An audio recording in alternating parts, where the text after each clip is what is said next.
داداش من میگم بیا سنگ کاغذ قیچی کنیم، هر کی برد اون یکی رو خف میکنه. باشه قبول بیا. بریم. سنگ کاغذ قیچی.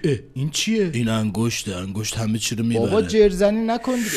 بتمن بیا کمکم بابا کن. اگه گذاشتی 2 دقیقه ما بازی تو کنیم. که چشمات خیلی قشنگه، رنگ چشمات خیلی عجیبه، تو که این همه نگاهت واسه چشمام گرم و نجیبه. داداش من هیچ وقت نفهمیدم تو که چش ببین کجا اینجا میشه. میشه تو که چش، نگاه کن. میدونستی یا نه؟ ببین ولنتاین داره کتومن میاد. خب پس اون دختر آدرسیه چی شد؟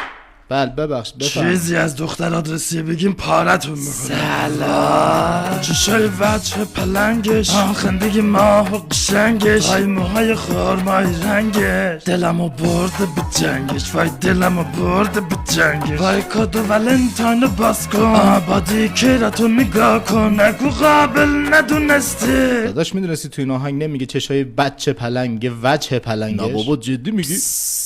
واو. این تیکه آزاد صمدی نبود؟ بابا نزن دیگه. لا لا لا لا لا. داداش حالا میذاری من خفتت کنم؟ بابا چیزی نداره. بابا من انگشت آوردم، یعنی چی؟